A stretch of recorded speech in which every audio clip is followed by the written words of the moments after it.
আজকে ভিডিওতে রায়মার্টিন প্রশ্নবিচিত্রা 2023-এর পঞ্চম শ্রেণী গণিত বিষয়ে দ্বিতীয় পর্যায়ে মূল্যায়নে যে 7 নম্বর প্রশ্ন সেটটি রয়েছে, অর্থাৎ ডিএইচ ভারত সেবা সংঘ প্রণব বিদ্যাপীঠ এইচএস এই বিদ্যালয়ের সমস্ত গণিতগুলি সমাধান করব। তার আগে তোমরা কেউ যদি আমার চ্যানেলে নতুন হয়ে থাকো তাহলে চ্যানেলটা অবশ্যই সাবস্ক্রাইব করে নেবে। একে যেটা আছে নিচের প্রশ্নগুলি নির্দেশ মতো উত্তর দাও। কতের আছে আয়তক্ষেত্রের প্রস্থ 30 সেমি ও ক্ষেত্রফল 1200 বর্গ সেমি হলে দৈর্ঘ্য কত হবে? আমরা জানি কি ক্ষেত্রফল সমান দৈর্ঘ্য গুণিত প্রস্থ, হতে হচ্ছে দৈর্ঘ্য হলে ক্ষেত্রফল ভাজিত প্রস্থ হবে। তাহলে এখানটায় ক্ষেত্রফল কত বলেছে 1200 বাই হচ্ছে প্রস্থ 30, তাই হচ্ছে এটা কাটাকাটি করে হয়ে যাবে 0 0 কাটাকাটি হবে আর 4 3 12, এখানে 0 একটা আছে তাই হচ্ছে 0 এখানে বসিয়ে দেবো। তাহলে হচ্ছে 40 উত্তর বেরোবে। তাহলে এখানটা দৈর্ঘ্য হচ্ছে কত 40 সেন্টিমিটার। এবার ক্ষতির আছে শূন্য স্থান পূরণ করো।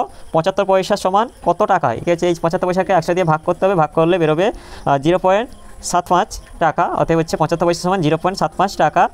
এরপর যেটা আছে গতে আছে সমান্তরাল সরলরেখা কাকে বলে?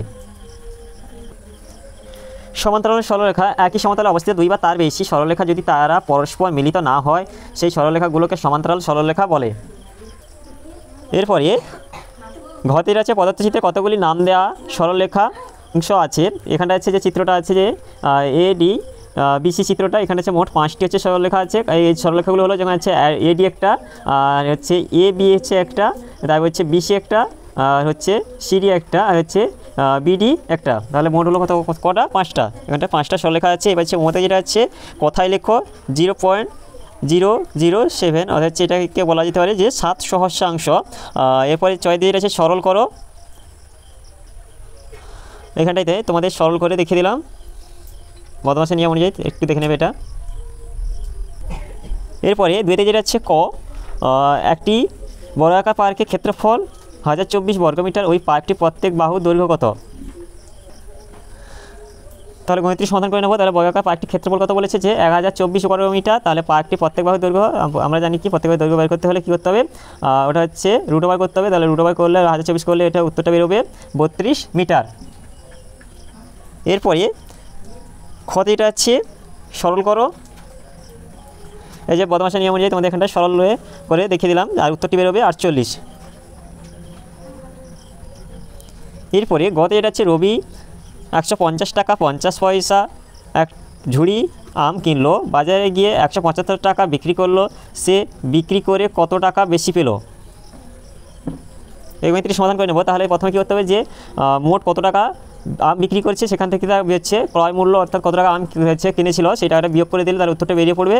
তাহলে হচ্ছে এখানটা এক ঝুড়ি আমের বিক্রয়, এটা আমের বিক্রয় মূল্য সমান 175 টাকা 00 পয়সা। এরপর যেটা হচ্ছে আর হচ্ছে এক ঝুড়ি আমের ক্রয় মূল্য হচ্ছে 150 টাকা 50 পয়সা।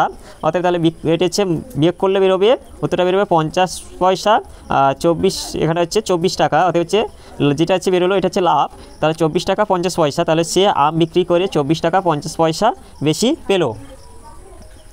এরপরে ঘর থেকে যেটা হচ্ছে ছক পূরণ করো। এটা হচ্ছে অঙ্কে লিখে যেটা হচ্ছে 5229.432, এটা গেছে স্থানীয় মানে লিখতে হবে আর কোথায় লিখতে হবে একে স্থানীয় মান লিখে পাই। এটা হচ্ছে প্রথমে যে 5000 যোগ 200 যোগ 20 যোগ 9 যোগ 4/10 যোগ 3/100 যোগ 2/1000 এটা হবে। আর কোথায় লিখলে পাওয়া যাবে? এটা হচ্ছে 5200 শতক 2 দশক 9 একক 4 দশাংশ 3 শতাংশ 2 সহস্রাংশ। এরপরে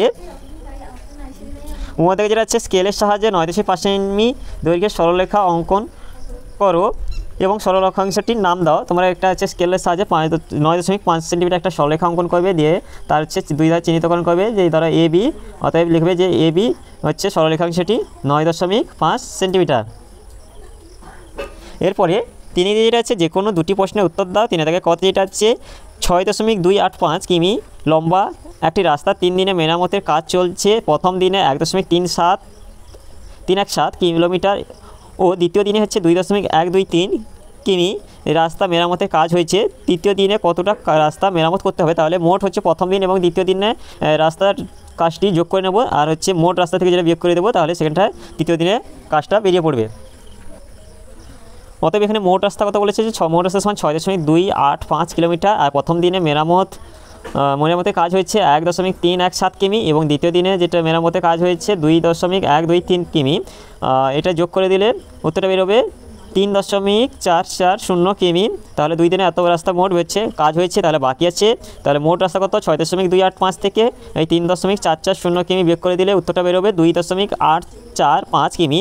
অর্থাৎ হচ্ছে তৃতীয় দিনে 2.845 কিলোমিটার রাস্তা মেরামত করতে হবে।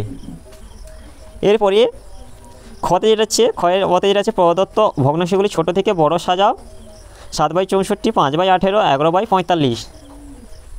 সংখ্যাগুলোকে একই হরবিশিষ্ট ভগ্নাংশে পরিণত করতে হবে। তাহলে একই হরবিশিষ্ট ভগ্নাংশে পরিণত করতে হলে 7-এর সঙ্গে 45 গুণ করতে হবে, আর যেহেতু উপরেও 45 গুণ করতে হবে, আর হচ্ছে তলেও তাই হচ্ছে 64 গুণিত 45 মানে এটা হচ্ছে 2880, আর এটা হচ্ছে 3000 নয়, এটা হচ্ছে 315, আর হচ্ছে ঠিক 8 সঙ্গে এটা হচ্ছে 160 গুণ করলে 2880 হবে। তাহলে এটাও সেমভাবে এখানে 45 সঙ্গে 64 গুণ করলে এটাও 2880 হবে। তাহলে একই হরবিশিষ্ট ভগ্নাংশ থেকে আমরা এখন হচ্ছে ছোটো করে সাজিয়ে নেব। তারপর হচ্ছে যে মেন ভগ্নাংশ হিসেবে এখানে ছোটো করে সাজিয়ে রেখে দিলাম। তাহলে প্রথমে যেটা হবে 7/64, 11/45 আর 5/18 এভাবে ছোটো থেকে বড়ো সাজানো হলো। এরপরে আতে যেটা হচ্ছে সঠিক উত্তর চিহ্নিত করো। ঘনবস্তু মাত্রা এটা 3 হবে। আর গয় থেকে হতে যেটা হচ্ছে প্রদত্ত চিত্রে AB সমান 15 মিটার, BF সমান 16 মিটার, AD সমান 3 মিটার, ABCD এর পরিসীমা নির্ণয় করো। এখানে বলেছে কি AB সমান কত মিটার বলেছে 15 মিটার, আর হচ্ছে AD সমান 3 মিটার হবে, আর হচ্ছে BC সমান 3 মিটার, আর DC সমান 15 মিটার। তাহলে হচ্ছে এই যে ABCD এটা হচ্ছে পরিসীমা নির্ণয় করতে হবে। তাহলে আমরা জানি কোনো আয়তক্ষেত্রের পরিসীমা সমান কি 2 × দৈর্ঘ্য প্লাস প্রস্থ, বা হচ্ছে মোট 4টি ভাবে যোগফল করে নিলেও এটা হবে।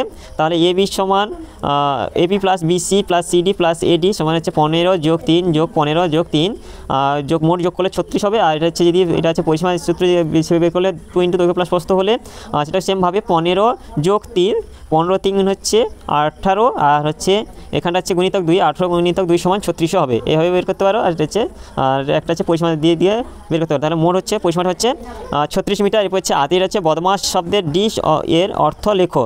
ডি এর অর্থ হলো ডিভিশন, ডিভিশনের শব্দের মানে হলো ভাগ। তাহলে আজকে ভিডিওতে আমরা পঞ্চম শ্রেণী গণিত বিষয়ে যে সাথে থাকে DH ভারত সেবা সংঘ প্রণব বিদ্যাপীঠ HS এই বিদ্যালয়ের সমস্ত প্রশ্নের উত্তরগুলি শেষ করলাম। আর তোমরা কেউ আমার চ্যানেলটা এখনও সাবস্ক্রাইব করো নি, তাহলে চ্যানেলটা অবশ্যই সাবস্ক্রাইব করে নেবে। ভিডিওটি ভালো লাগলে ভিডিওটিকে লাইক, কমেন্ট ও শেয়ার করতে ভুলবে না।